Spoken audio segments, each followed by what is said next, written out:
ॐ अज्ञानतिमिरान्धस्य ज्ञानाञ्जनशलाकया चक्षुरुन्मीलितं येन तस्मै श्रीगुरवे नमः।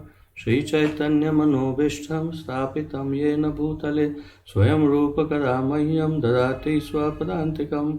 वन्देऽहं श्रीगुरुं श्रीयुतपदकमलं श्रीगुरून् वैष्णवांश्च श्रीरूपं साग्रजातं सहगण रघुनाथान्वितं तं सजीवं साद्वैतं सावधूतं परिजनसहितं कृष्णचैतन्यदेवं श्रीराधाकृष्णपादान् सहगण ललिता श्रीविशाखान्वितांश्च। हे कृष्ण करुणा सिन्धो दीनबन्धो जगत्पते गोपेश गोपिकान्त राधाकान्त नमोऽस्तुते। तप्त कांचन गौरांगी राधे वृंदावनेश्वरी वृषभानुसुते देवी प्रणमामि हरिप्रिये।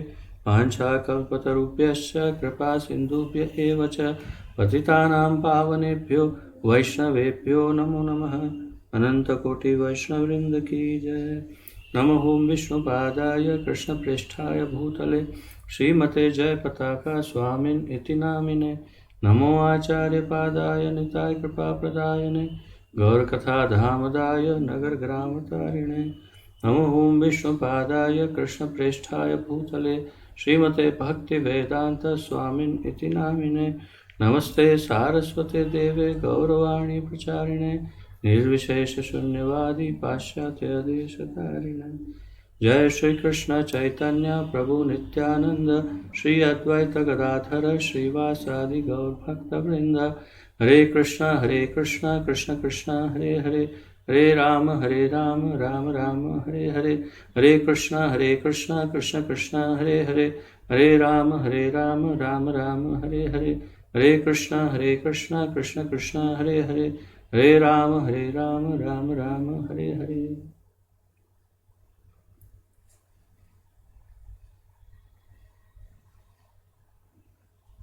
आप सबका स्वागत है आज के इस अत्यंत महत्वपूर्ण कार्यक्रम में, जिसमें हम सर्वाधिक महत्वपूर्ण ज्ञान और गुह्यतम ज्ञान की चर्चा कर रहे हैं, और वो है भगवान का गुह्य विज्ञान, जो हमें श्री चैतन्य महाप्रभु प्रदान कर रहे हैं अपने शिष्यों अंतरंग पार्षदों सनातन गोस्वामी, रूप गोस्वामी जैसे उनके निकटतम पार्षदों के माध्यम से।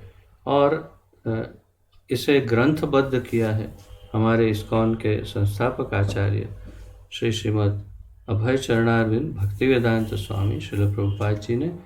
और इस ग्रंथ के रूप में हम इसका अध्ययन सम्मिलित रूप से कर रहे हैं। तो आइए आगे बढ़ते हैं जहाँ से कल विराम लिया था। हमने 5वें अध्याय का अध्ययन प्रारंभ कर लिया है, और 5वें अध्याय का शीर्षक है भगवत प्राप्ति का एकमात्र साधन। तो भगवत प्राप्ति का एकमात्र साधन क्या है, उसका हमने अध्ययन आरंभ किया है। और हम जहाँ कल हमने विराम लिया वहीं से आज आगे बढ़ते हैं। ये 84 नंबर का पेज है हिंदी ग्रंथ में। तो आइए मैं आगे पढ़ता हूँ, आप सब ध्यान दीजिए।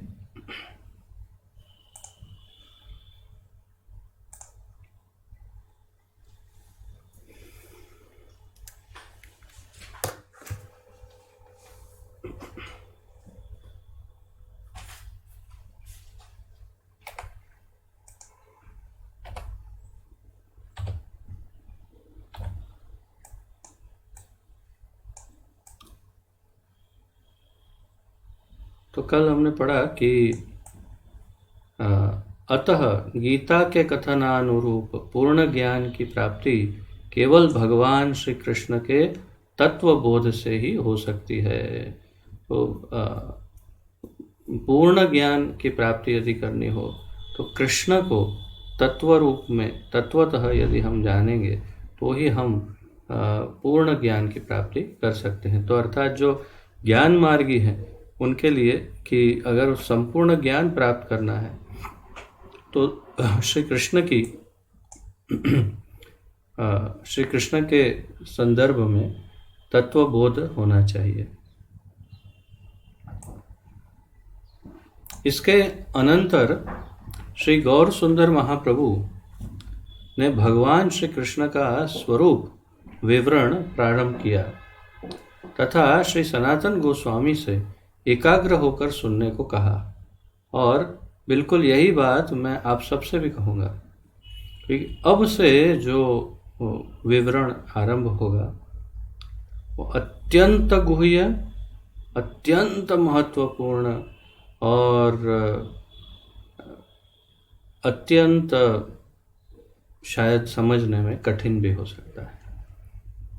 बल्कि मैं ये पढ़ते समय और ये इस अध्याय में तो इतना ज़्यादा नहीं है, इसके पश्चात वाला जो अध्याय 6ठा अध्याय है उसमें एकदम गुह्यतम ज्ञान देना आरंभ कर देंगे भगवान के विषय में। भगवान का तत्व ज्ञान देना आरंभ करते हैं महाप्रभु, और एक एक अंग, छोटे से छोटा जो अंग है महत्वपूर्ण भगवत तत्व का, वो सब आरंभ करते हैं कहना। तो तात्पर्य यह है कि आप सबको अब एकाग्रता की ज़रूरत है और नोट्स पर अपना हाथ जमा के रखने की आवश्यकता होगी, क्योंकि बहुत सारी नोट्स लिखनी पड़ सकती है। तो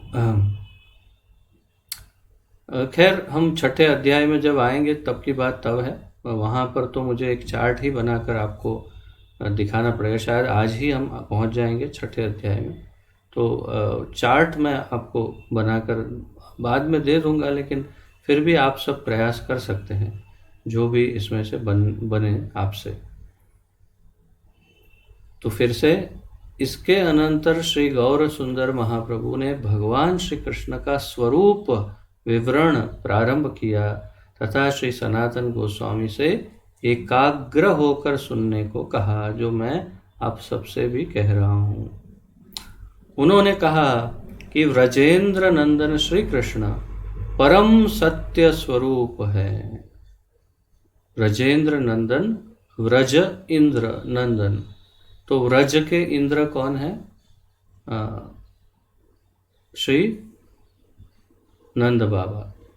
नंद बाबा व्रज के इंद्र हैं और व्रज इंद्र के नंदन अर्थात उनके पुत्र, तो व्रजेंद्र नंदन श्री कृष्ण परम सत्य स्वरूप हैं।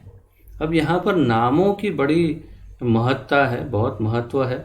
आपको लग सकता है कि कुछ भी कह सकते थे, उनको वासुदेव कह सकते थे, उनको पार्थ सारथी कह सकते थे, उनको कुछ भी कह नहीं, लेकिन अब यही बातें अब स्पष्ट होगी कि नामों से भी किस प्रकार भगवान की लीलाओं का और भगवान के विभिन्न स्वरूपों का विभाजन या उनका अंतर जो है वो स्पष्ट हो सकता है।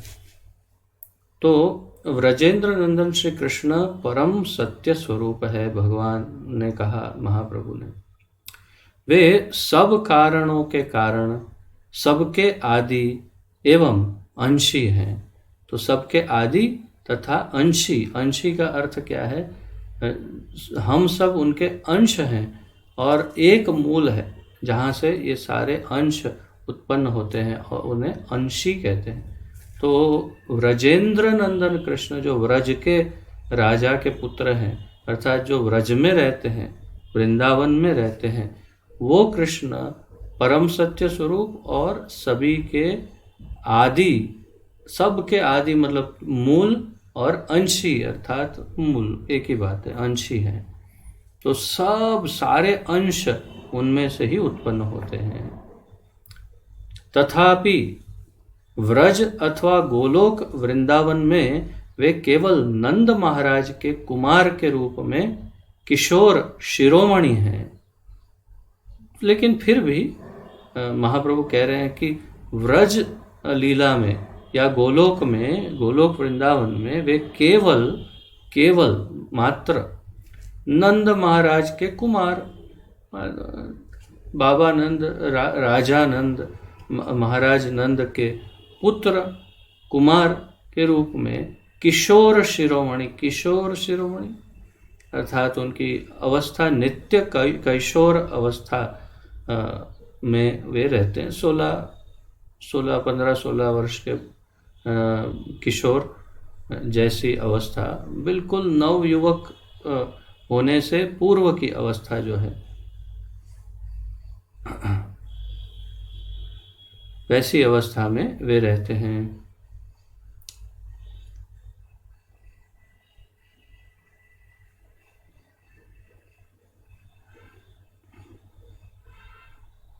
उनका श्री विग्रह सच्चिदानंदमय है।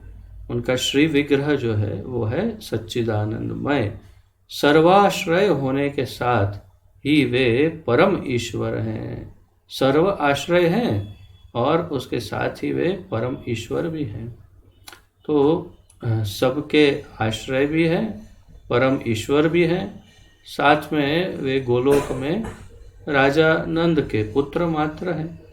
और एक किशोर है, नव किशोर, जो एक सामान्य बालक की तरह है। तो ये उनका वर्णन चैतन्य महाप्रभु कर रहे हैं।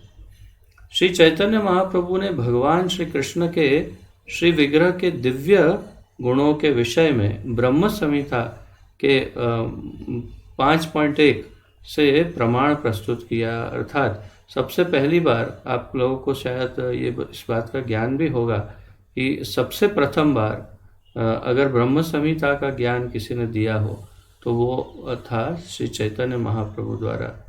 अर्थात कि इस पृथ्वी को, इस भूमंडल को अगर ब्रह्म संहिता प्राप्त हुई लौकिक रूप, अर्थात क्या कहते हैं उसे, सबके सामने अगर किसी ने उजागर की हो, जो छिपी हुई थी, तो वो ब्रह्म संहिता श्री चैतन्य महाप्रभु ने उजागर की। वे पहुंच गए साउथ इंडिया, और साउथ इंडिया के उनके भ्रमण के समय उन्होंने इसकी पूरी डिटेल, हमने ब्रह्म संहिता को आरंभ करने से पहले जो हमने ब्रह्म संहिता का सम्मिलित अध्ययन किया, उसको अध्ययन करने से पूर्व हमने ये सारी डिटेल का डिस्कशन किया था कि कौन से गांव से और कौन से वर्ष में कब कैसे चैतन्य महाप्रभु ने ब्रह्म संहिता को उजागर किया और उस पूरे विश्व के सामने प्रस्तुत किया उन्होंने। और जो उन्होंने सबको प्रस्तुत किया सबके सामने, उसी में से प्रथम श्लोक का वे यहाँ पर प्रस्तुतिकरण कर रहे हैं हमारे लिए। ईश्वर परम कृष्ण सच्चिदानंद विग्रह अनादिरादिर गोविंद सर्व कारण कारणम। गोविंद कहलाने वाले श्री कृष्ण ईश्वरों के भी परम ईश्वर हैं। उनका श्री विग्रह सच्चिदानंदमय है। वे सबके आदि हैं, किंतु स्वयं अनादि तथा सब कारणों के कारण हैं।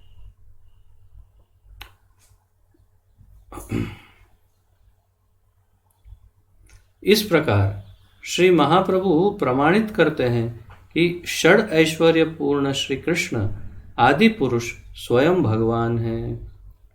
श्री कृष्ण का निज धाम गोलोक वृंदावन परव्योम के सब लोकों में सर्वोपरि है, सर्वोपरि। तो ये तो इसमें अधिक कुछ चर्चा का कारण नहीं, क्योंकि हम इस श्लोक को नहीं तो भी कम से कम 1000 बार तो दोहरा चुके होंगे। प्रभुपाद जी ने कई हजारों बार इसे दोहराया होगा। हमारे हर लेक्चर में भी हम इसका पुनरावर्तन लगभग करते हैं। तो ये इस श्लोक को तो आप सब बहुत स्पष्ट रूप से जानते हैं। और महाप्रभु इस श्लोक को श्री सनातन गोस्वामी को समझा रहे हैं और कह रहे हैं, इस प्रकार महाप्रभु प्रमाणित करते हैं कि षड ऐश्वर्य पूर्ण श्री कृष्ण, तो 6 ऐश्वर्य जिनमें पूर्ण रूप से हो। आप सब जानते हैं उनके 6 ऐश्वर्यों को। सबसे अधिक धनवान, सबसे अधिक रूपवान, सबसे अधिक वैराग्यवान, फिर सबसे अधिक बलवान, सबसे अधिक बुद्धिमान और सबसे अधिक आकर्षक, या वही रूपवान हुआ। और हाँ, और सबसे अधिक क्या कहते हैं उसे, how do you say that,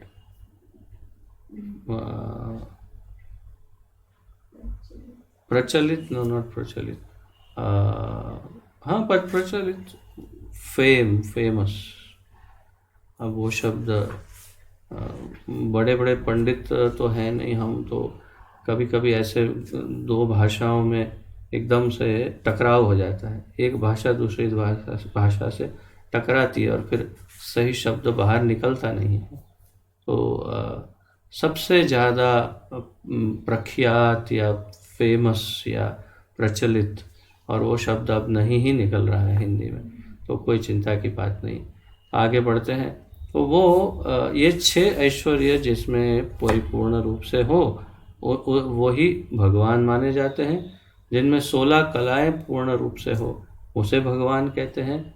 और जिनमें 64 गुण पूर्ण मात्रा में हो, जिसमें 4 अतिरिक्त गुण हैं जो नारायण में भी नहीं, जिसके बारे में हमने चर्चा की थी, वेणु माधुरी, रूप माधुरी, लीला माधुरी और हाँ, नो नॉट गुण माधुरी, लीला माधुरी, रूप माधुरी, वेणु माधुरी और प्रेम माधुरी।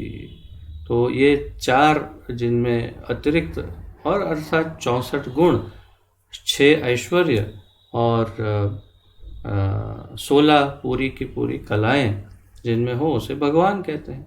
तो इस प्रकार श्री महाप्रभु प्रमाणित करते हैं कि षड ऐश्वर्य पूर्ण श्री कृष्ण आदि पुरुष स्वयं भगवान हैं। श्री कृष्ण का निज धाम गोलोक वृंदावन परव्योम के सब लोकों में सर्वोपरि है। तो सभी लोकों में सबसे टॉप पर अगर कोई लोक है तो वो है भगवान का निज धाम गोलोक। श्री महाप्रभु ने श्रीमद् भागवत 1:3-28 से भी एक श्लोक उद्धृत किया है। श्रीमद् भागवतम प्रथम स्कंद 3रा अध्याय और 28वां श्लोक, उसमें कहते हैं महाप्रभु, एते चांस कलाः पुंसः कृष्णस्तु भगवान स्वयं इंद्रारि व्याकुलं लोकम मृडयन्ति युगे युगे। इसे अंग्रेजी में कहते हैं टंग ट्विस्टर, अर्थात कि जीवा को ऐसे मोड़ने वाला मंत्र, मृडयन्ति युगे युगे। एते चांश कलाः पुंसः कृष्णस्तु भगवान स्वयं इंद्रारि व्याकुलं लोकम मृडयन्ति युगे युगे। तो इसका अनुवाद करते हैं प्रभुपाद जी, सारे अवतार भगवान श्री कृष्ण के अंश अथवा कला रूप हैं, परंतु श्री कृष्ण तो स्वयं भगवान आदि पुरुष हैं। देवताओं के शासन को भ्रष्ट करने के इच्छुक असुरों के उपद्रव को शांत करने के लिए वे कृष्ण इस ब्रह्मांड में अथवा किसी दूसरे में पृथ्वी पर अवतीर्ण होते हैं। तो एते चांश कलाः पुंसः कृष्णस्तु भगवान स्वयं। एते ये सब कौन से? तो इसके पूर्व के श्लोकों में भागवत में जो वर्णन हुआ उसके अनुसार, जैसे श्री राम, वरा, वामन, नरसिंह, कूर्म आदि, ये सब एते चांस कलाः पुंस, अलग अलग कलाओं वाले अवतार है, अवतरण है, ये सब अवतार है। परंतु कृष्णस्तु भगवान स्वयं। तो भागवत के इस 1:3-28 श्लोक में इतना स्पष्ट रूप से कहा है, कोई संशय नहीं। बाकी सारे के सारे नारायण के अवतार, नारायण अवतार या विष्णु अवतार या विष्णु के अवतार आदि हैं, परंतु और वो भी अलग अलग कलाएं, किसी में 4, किसी में 8, किसी में 12, किसी में 14 कला। भगवान श्री रामचंद्र में 14 कला है, परंतु 16 कला, षड ऐश्वर्य और 64 गुण से परिपूर्ण इसलिए कहा कृष्णस्तु, लेकिन तू मतलब परंतु, कृष्णस्तु भगवान स्वयं, केवल कृष्ण ही स्वयं भगवान है। तो यदि कोई कहे एक भगवान, तो एक भगवान केवल कृष्ण है।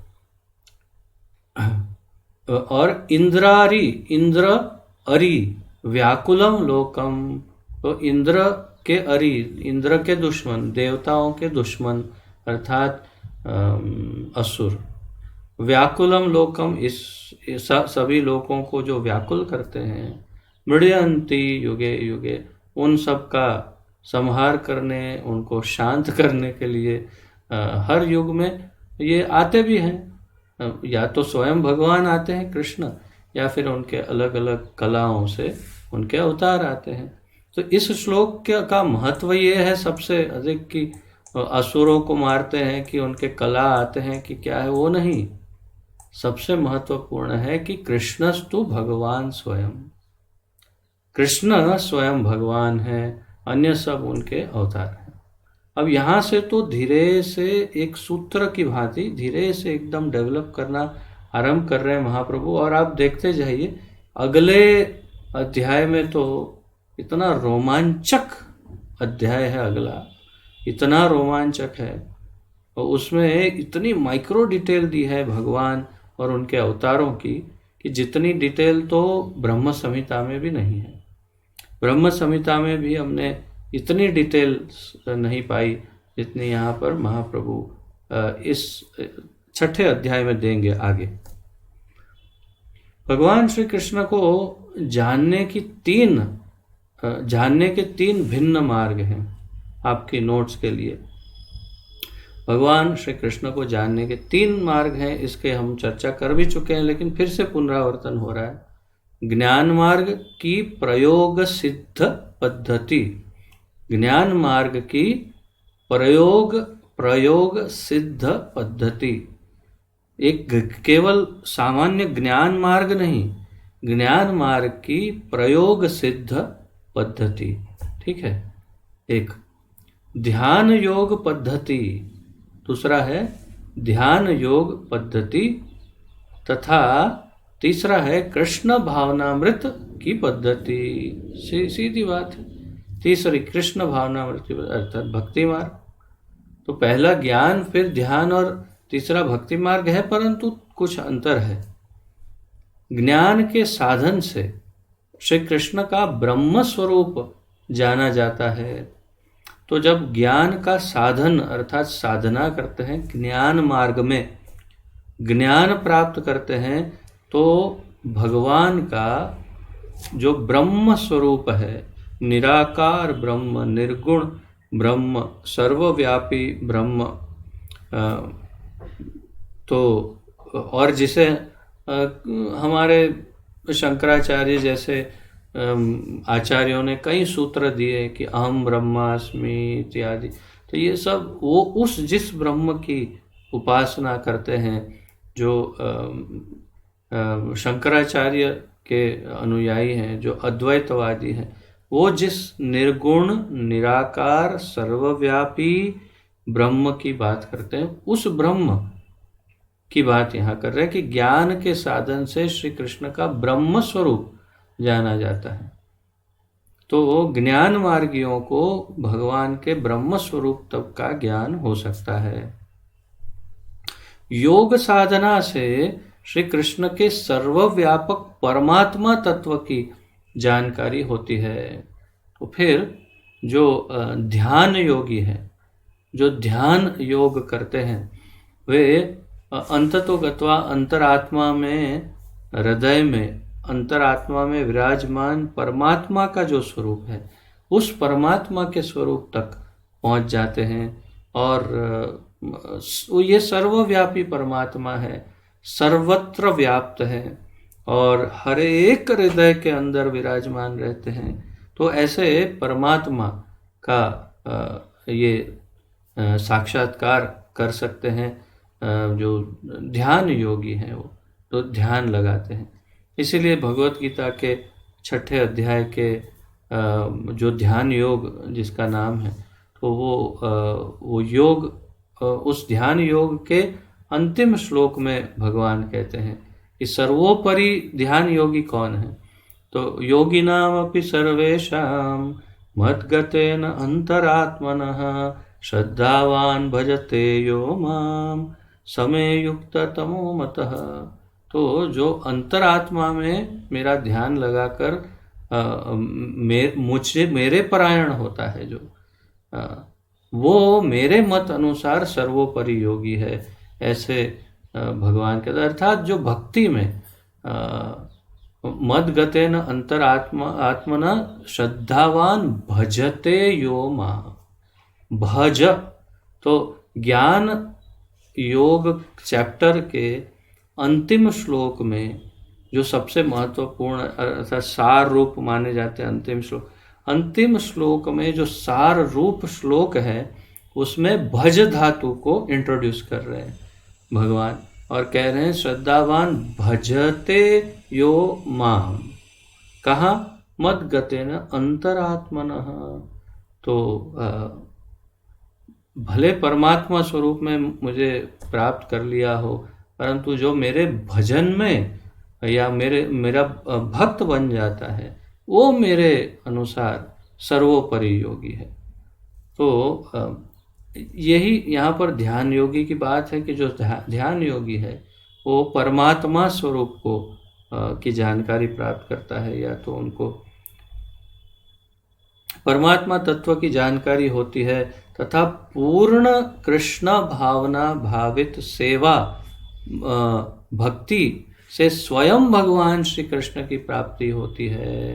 तो भगवान स्वयं पहले ब्रह्म स्वरूप की प्राप्ति कैसे हुई? ब्रह्म स्वरूप ज्ञान योग से, फिर ध्यान योग से परमात्मा स्वरूप की प्राप्ति, और भक्ति योग से किसकी प्राप्ति हुई? पूर्ण कृष्ण भावना भावित सेवा भक्ति से। किससे? सामान्य भक्ति की बात नहीं कर रहे हैं प्रभुपाद जी, पूर्ण कृष्ण भावना भावित सेवा भक्ति से। ये शब्द सेवा भक्ति शायद प्रभुपाद के पूर्व बहुत कम लोगों ने सुना होगा। प्रभुपाद जी ने ही शायद सबसे पहली बार पूरे विश्व को ये सेवा भक्ति शब्द प्रदान किया। अंग्रेजी में डिवोशनल सर्विस, ये शब्द बड़ा विशेष है, अंग्रेजी में उन्होंने इंट्रोड्यूस किया डिवोशनल सर्विस नाम से। तो डिवोशनल सर्विस अर्थात सेवा भक्ति या भक्ति से सेवा भक्ति। तो पूर्ण कृष्ण भावना भावित सेवा भक्ति से स्वयं भगवान श्री कृष्ण की प्राप्ति होती है। तो ब्रह्म की, परमात्मा की और भगवान की। तो ब्रह्मेति परमात्मेति भगवान इति शब्दते। तो अब वही श्लोक को यहाँ पर बताएंगे महाप्रभु। महाप्रभु ने श्रीमद् भागवत के 1.2.11 प्रथम स्कंद द्वितीय अध्याय 11वां श्लोक से यह प्रमाण दिया है। वदन्ति तत्त्वविदस्तत्त्वं यज्ञानमद्वयं ब्रह्मेति परमात्मेति भगवान इति, ब्रह्मेति परमात्मेति भगवान इति शब्दते। वदन्ति तत्त्वविदं क्षमा कीजिए, वदन्ति तत्त्वविदस्तत्त्वं यज्ञानम् अद्वयं ब्रह्मेति परमात्मेति भगवान इति शब्दते। तो इसका अनुवाद कर रहे हैं प्रभुपाद जी। पर तत्व के तत्व ज्ञान निराकार ब्रह्म, परमात्मा तथा स्वयं भगवान श्री कृष्ण पर तत्व के इन 3 स्वरूपों का वर्णन करते हैं। ब्रह्म, परमात्मा तथा भगवान तीनों तत्वतः एक है, परंतु अपनी विधि के अनुसार परतत्व की क्रमशः ब्रह्म, परमात्मा तथा भगवान के स्वरूप में अनुभूति होती है। तो वदन्ति तत् तत्वविद विदस्तत्त्वम्। वदन्ति मतलब बोलते हैं, तत्वविद अर्थात जो तत्व को जानते हैं, ज्ञानी, ध्यानी, ज्ञानी, योगी, आचार्य, भक्त, मुख्य रूप से ज्ञानी। तो वदन्ति तत् तत्वविद तत्वम, उस तत्व को जो तत्वज्ञानी है वो उसकी व्याख्या करते हैं। और किस प्रकार व्याख्या करते हैं? यज्ञानम अद्वयम, तो उसे अद्वय मतलब जो जिसका कोई दूसरा रूप नहीं है, अर्थात वो एक ही है वैसे तो, परंतु एक होते हुए भी उन्हें तीन विभाग में उनका साक्षात्कार किया जाता है।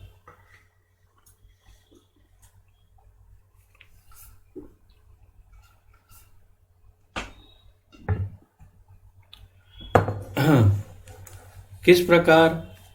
ब्रह्मेति, सबसे पहले ब्रह्म, निर्गुण निराकार ब्रह्म के रूप में, फिर परमात्मेति, सबके हृदय में विराजमान परमात्मा स्वरूप में, और फिर भगवान इति शब्द से गोलोक वृंदावन धाम में द्विभुज रूप में ग्वाल बाल मित्रों के साथ और गोपिकाओं के साथ विहार करने वाले उस नंद नंदन श्री कृष्ण के रूप में, भगवान के रूप में हम उनका साक्षात्कार कर सकते हैं। तो ये तीन स्टेज में उनका साक्षात्कार होता है, और अंतिम स्टेज है उनका स्वरूप, जो हमारे जैसा ही रूप है, द्विभुज, दो भुजा, दो हाथ वाले, चार हाथ भी नहीं है, ऐसे भगवान। ये सब अगले चैप्टर में बड़ी डिटेल के साथ आएगा कि दो भुजा वाले हैं उनको क्या कहते हैं, चार भुजा वाले हैं तो उनको क्या कहते हैं।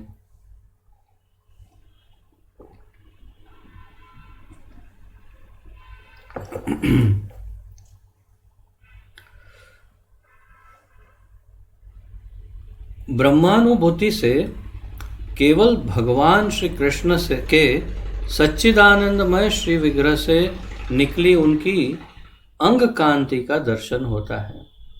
अब और भी ज़्यादा विस्तार से समझा रहे हैं ताकि कोई कन्फ्यूजन ना रहे कि भाई ज्ञान मार्गी भी वहीं पहुंचेंगे, ध्यान मार्गी भी वहीं पहुंचेंगे, सभी वहीं पहुंचेंगे, एक ही जगह पहुंचेंगे। नहीं पहुंचेंगे, नहीं है संभव, क्योंकि तीनों मार्ग के गंतव्य अलग अलग है। गंतव्य अर्थात उनका एंड, अंत जो है, कहाँ तक जाना है वो अलग अलग है।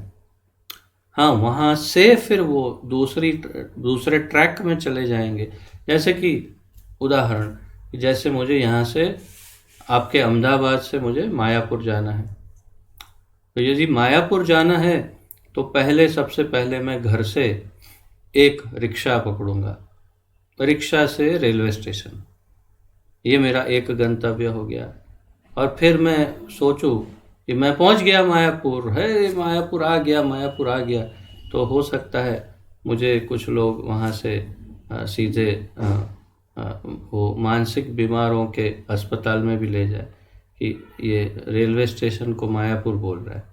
तो फिर वहां से मैं हावड़ा एक्सप्रेस में बैठ जाता हूँ। हावड़ा एक्सप्रेस पहुंच जाती है हावड़ा अर्थात कोलकाता, और मैं उतर के बोलता है मायापुर आ गया। नहीं, अभी नहीं आया, अभी आपको ट्रेन एक और बदलनी है, और फिर आप वहाँ से एक और ट्रेन बदल के पहुँचते हैं नवद्वीप धाम। नवद्वीप धाम आने पर आप कहेंगे मायापुर आ गया, तो कहेंगे लगभग आ गया, पहुँच गए आप, लेकिन अभी तक मायापुर धाम नहीं पहुँचे, नवद्वीप धाम पहुँचे हो। वो भी महाप्रभु का ही धाम है, परंतु मायापुर नहीं पहुँचे। और फिर वहाँ से आप बोट ले करके गंगा पार करके जब मायापुर धाम में पहुँचेंगे, फिर आप कह सकते हैं मायापुर पहुँचे। चार अलग अलग माध्यम से गए, और चारों के गंतव्य अलग रहे। ध्येय भले मायापुर था, परंतु रिक्शा मायापुर नहीं जा सकती थी।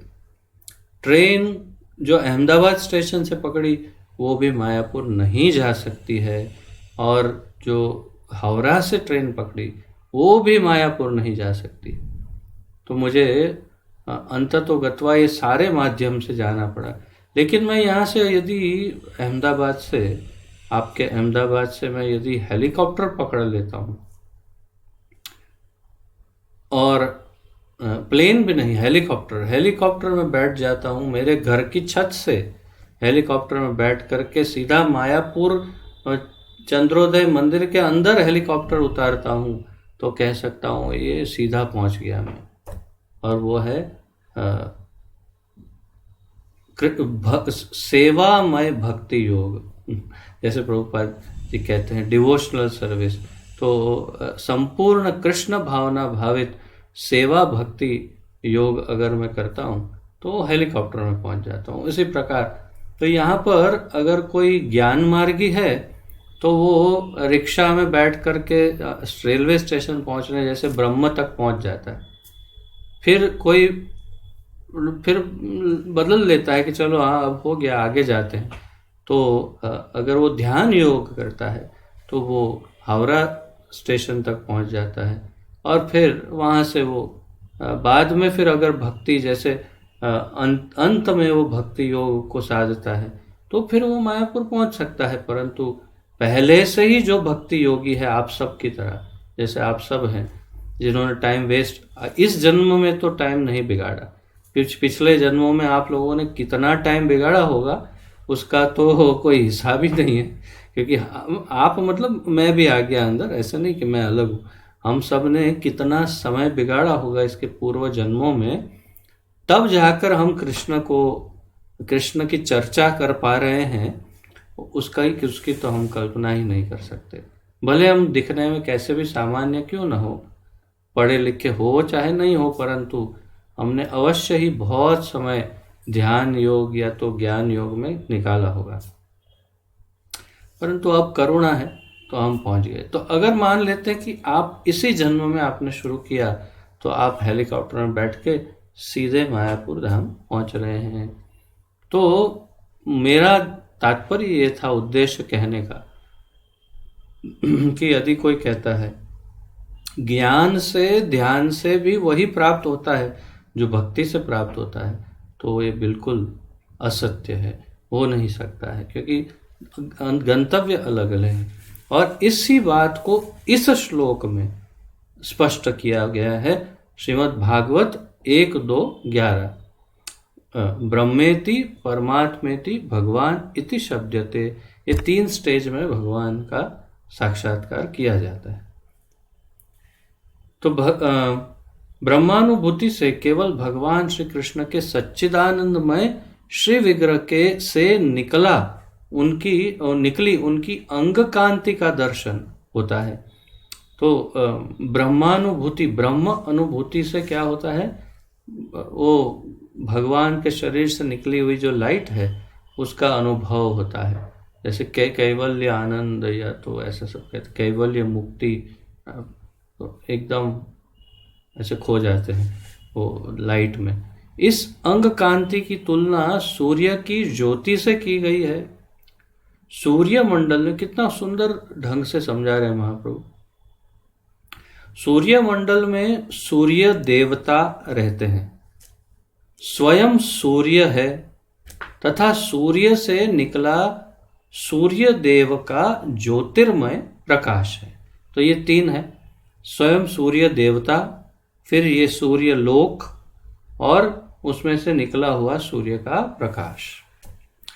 इसी प्रकार ब्रह्म ज्योति अथवा निराकार ब्रह्म भगवान श्री कृष्ण के विग्रह का प्रकाश मात्र है। हमने ब्रह्म संहिता में एकदम स्पष्ट रूप से पढ़ा, एकदम स्पष्ट लिखा है कि भगवान उस गोलोक धाम के मध्य में खड़े हैं और 2 भुजाओं के साथ बांसुरी बजा के ऐसे टेढ़े खड़े हैं बांके, और उनके शरीर से प्रकाश जो निकल रहा है वो प्रकाश पूरे गोलोक धाम और जितने गोलोक के आजू बाजू में जितने वैकुंठ धाम हैं, पूरे परव्योम को और उस परव्योम को के बाद ये क्या कहते हैं उसे, विरजा के पार हो करके कुछ हद तक ये प्रकाश पहुंच जाता है, फिर वो प्रकाश अटक जाता है या रुक जाता है।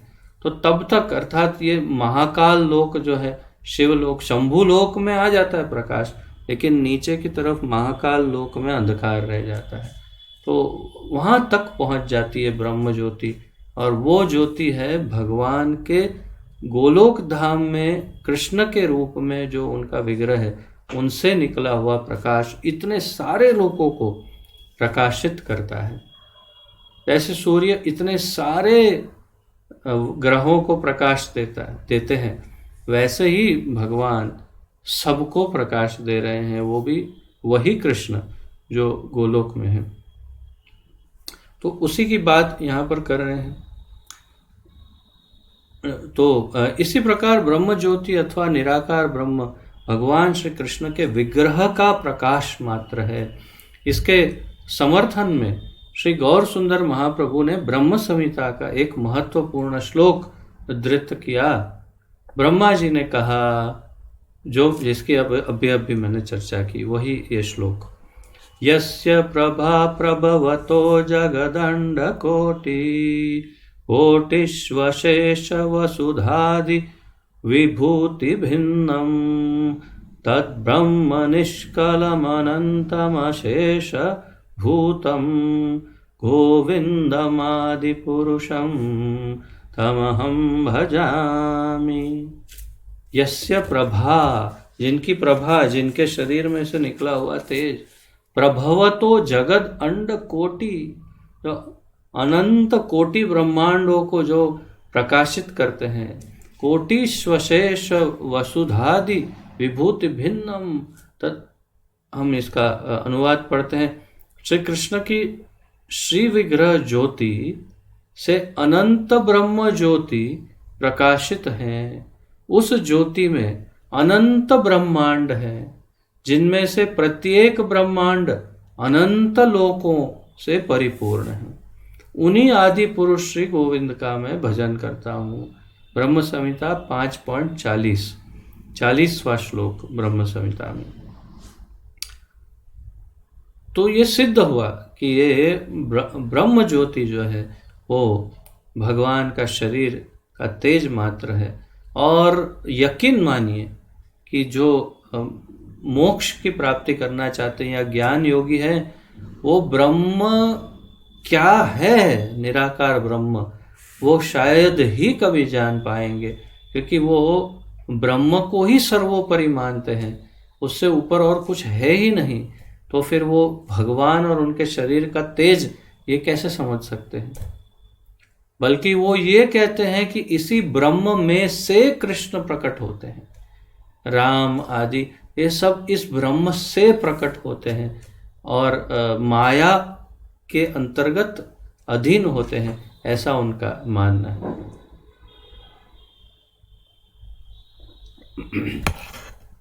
तो जो भी हो, हमें इतनी जानकारी प्राप्त है, ये हमारा सौभाग्य है।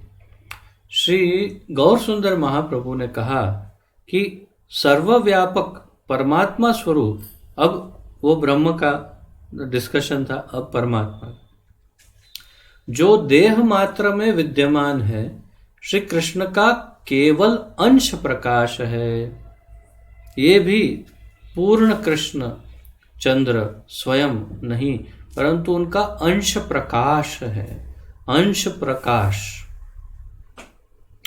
तो वही उदाहरण जो बहुत सर्वसामान्य है कि जैसे चंद्र है आकाश में और 100 घड़े जमीन पर रखे हैं, सब पानी से भरे हैं, सभी में चंद्र का प्रतिबिंब दिखाई दे रहा है।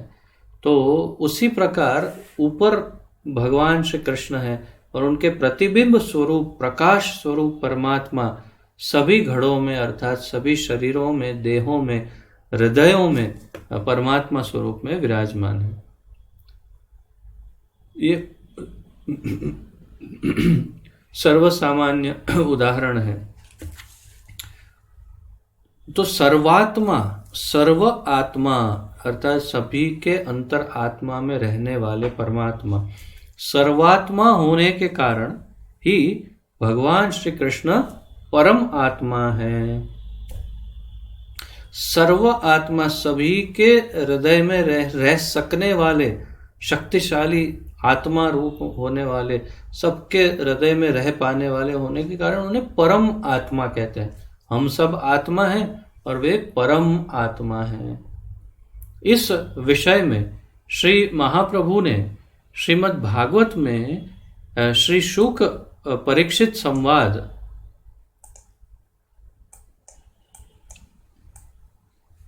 का एक अन्य श्लोक सुनाया। तो इसे और अधिक समझाने के लिए महाप्रभु ने परीक्षित राजा और उनके गुरुदेव श्रील शुकदेव गोस्वामी का जो संवाद है वैसा एक श्लोक भागवत से सुनाया।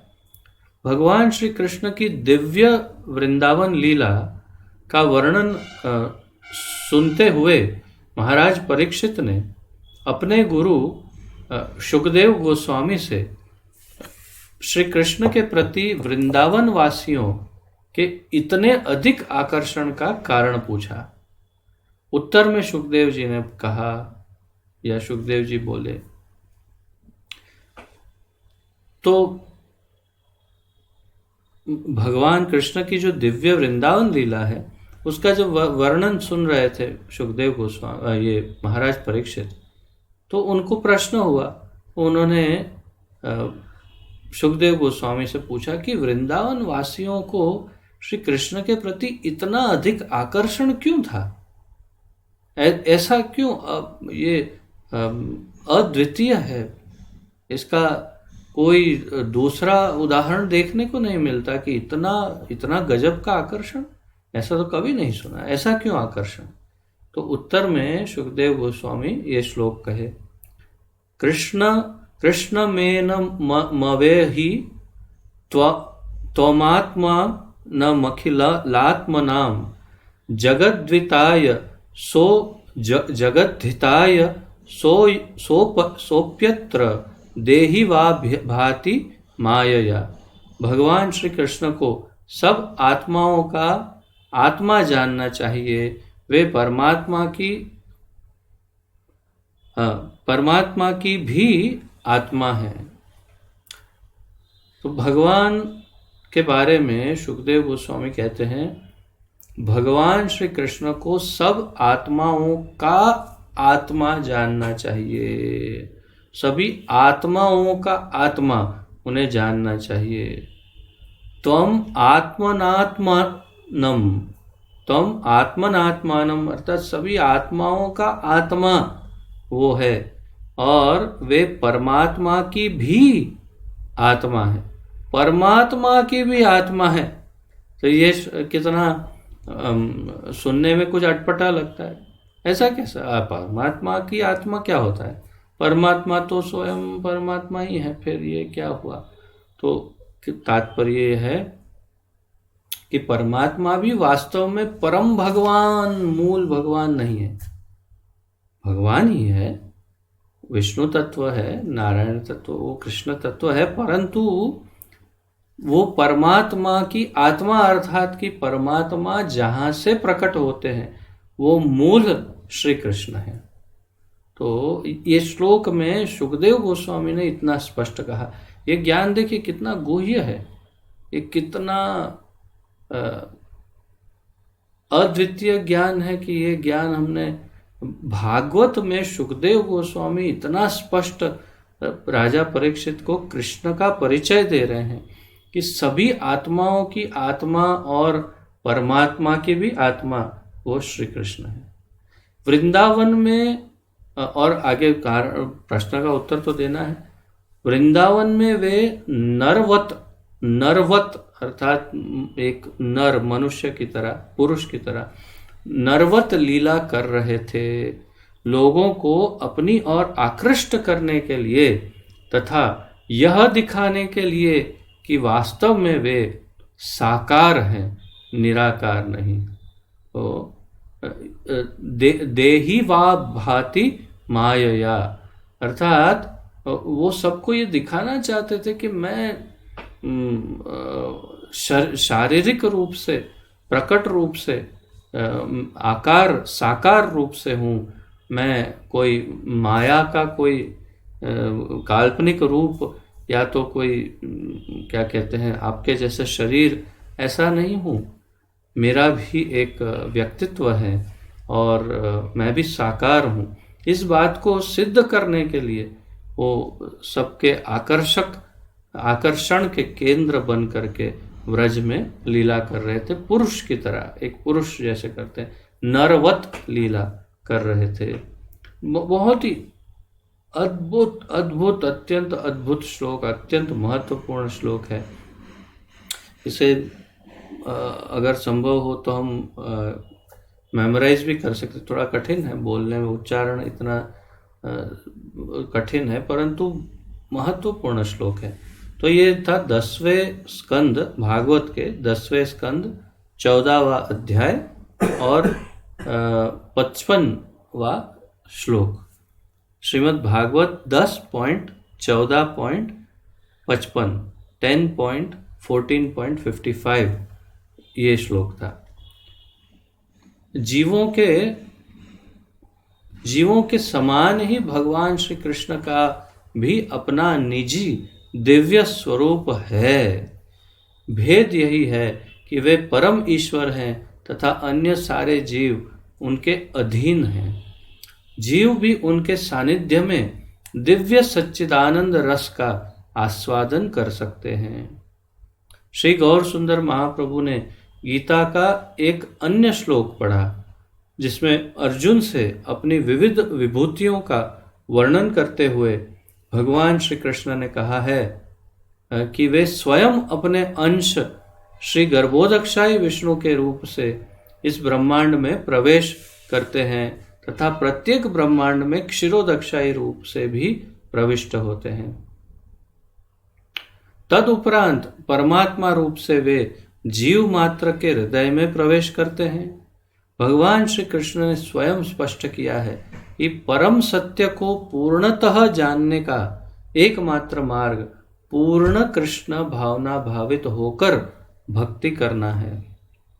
भक्ति से ही परम सत्य की अवधि भगवान श्री कृष्ण का ज्ञान हो सकता है।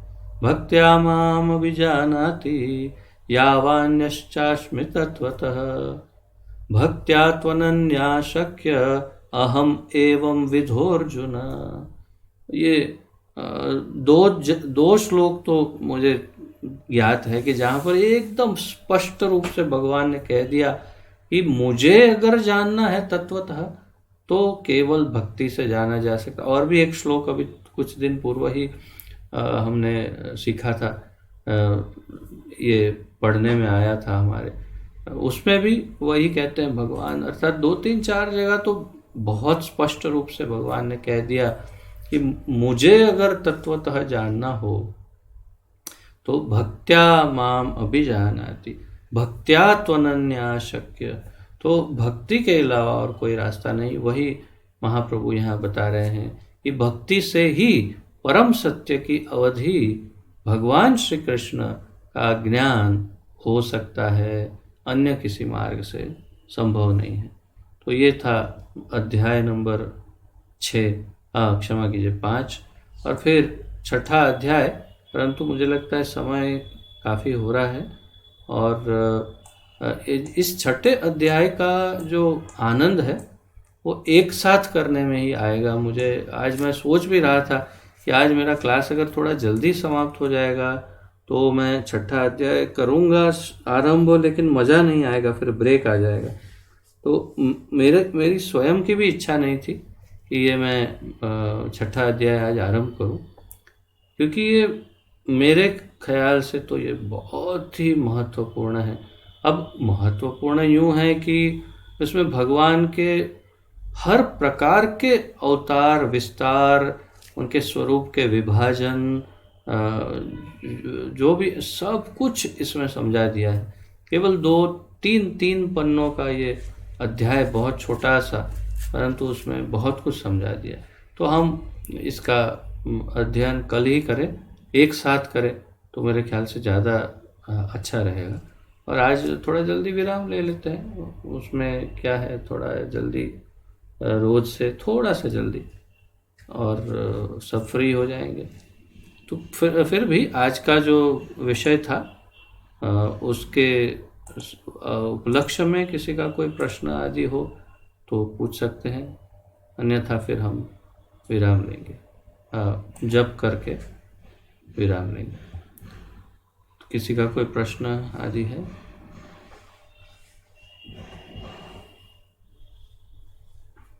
मैं देख रहा हूँ धीरे धीरे भक्त कम होते जा रहे हैं, या हो सकता है आज वासी उत्तरायण की वजह से भी कम हो, परंतु जो पहले की अटेंडेंस थी उसमें थोड़ी गिरावट आई।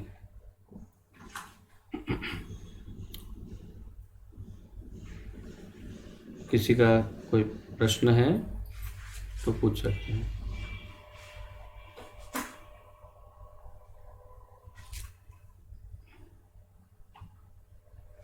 हाँ जी माता जी।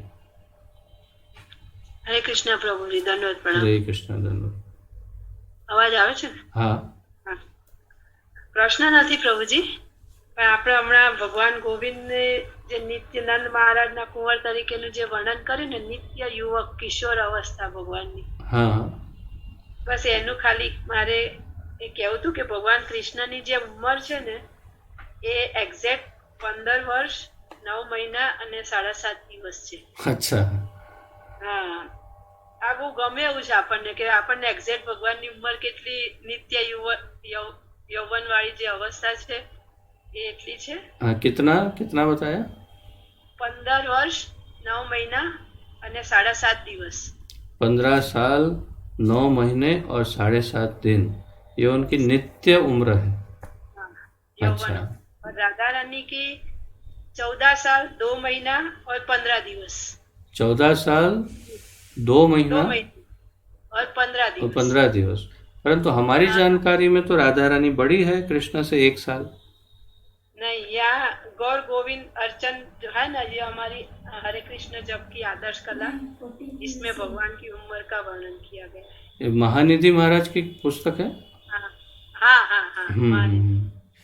इसमें ये मैंने पढ़ा था। अच्छा। परंतु हमारी इस व्रज लीला में भूतल पर जो लीला हुई उसमें तो राधा रानी 1 वर्ष बड़ी थी कृष्ण से। पर यहाँ ऐसा बताया हुआ है गौर गोविंद अर्चन में।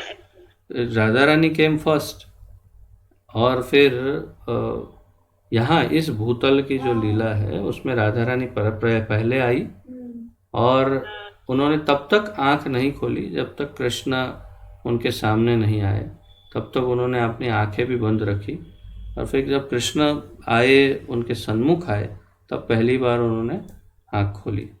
तो इस भूतल की लीला में तो राधा रानी बड़ी है, लेकिन गोलोक की लीला में शायद ये उनकी उम्र हो सकती है 15 साल 9 महीना और 7.5 दिन, और 14 साल 2 महीना और 15 दिन, ये दोनों की उम्र हो सकती है। ये नित्य लीला। अच्छा, नित्य लीला में बहुत अच्छा, धन्यवाद माता जी, बहुत अच्छी माहिती दी।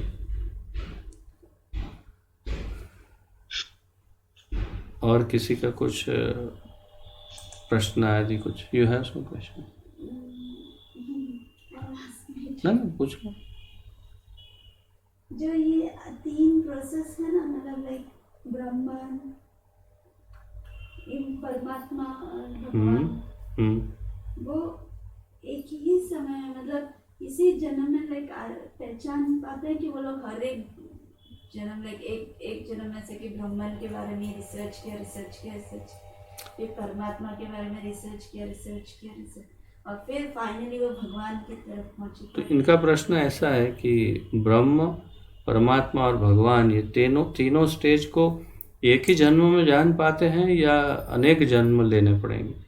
सामान्य रूप से अनेक जन्म लेकर के ये स्टेजेस पार हो सकती है, परंतु अत्यंत विशेष कृपा अगर प्राप्त हो जाए अत्यंत विशेष वैष्णव की करुणा दृष्टि अगर हम पर पड़ जाए, जैसे प्रभुपाद जी, तो एक ही जन्म में ये सब कुछ हो सकता है। और एक ही जन्म में ब्रह्म और परमात्मा की जरूरत ना पड़े, सीधी भक्ति से भगवान का साक्षात्कार प्राप्त हो, ये भी संभव है। परंतु भगवान की और गुरु की विशेष कृपा दृष्टि अगर पड़ जाए सम्मिलित रूप से, तब ये हो सकता है। गुरु कृपा, कृष्ण कृपाए पाए भक्ति लता बीज, तो दोनों की कृपा होने से, भक्ति लता मिलने से फिर भगवान की प्रतीति हो जाएगी। तो फिर ये जैसे हम लोगों ने बस सिर्फ पढ़ लिया, ओ ब्रह्म, ओ अच्छा अच्छा, ओ परमात्मा, अच्छा अच्छा, समझ गए, हो गया। और सामान्य रूप से नहीं तो कितने ज्ञान के जन्म निकाले तब ब्रह्म प्राप्त हो गया। फिर बोले नहीं कुछ है आगे, अच्छा, फिर ध्यान योग किया तब जाके परमात्मा की प्राप्ति हुई। और फिर परमात्मा की भी कृपा हो गई, तो आगे फिर बढ़ते गए और भक्ति का प्रादुर्भाव हुआ। फिर शांत रस, फिर दास्य, फिर अलग अलग रसों के साथ, भक्ति के साथ फिर भगवान की प्राप्ति, भगवान के प्रेम की प्राप्ति।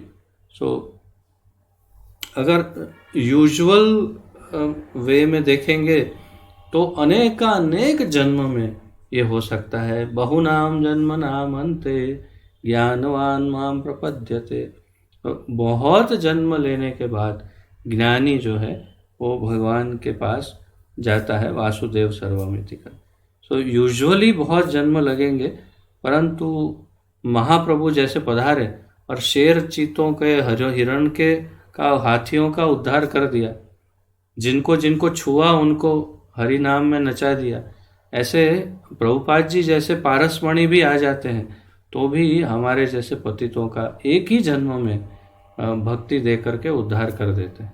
तो हम सब कुछ एक ही जन्म में समझ सकते हैं, शॉर्टकट में। That is possible. भगवान की इच्छा की बात है, उनकी दृष्टि पड़ जाए तो हो सकता है।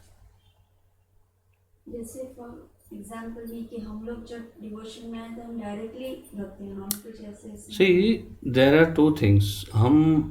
मेरी बात अलग है, क्योंकि मैं बिल्कुल अलग ही बैकग्राउंड से हूँ। अर्थात मैंने बहुत सारे संप्रदायों में से निकल करके मैं आया। बहुत सारे विभिन्न मान्यताओं, संप्रदायों और धर्मों को टच करते मैं यहाँ पहुँचा इसी जन्म में।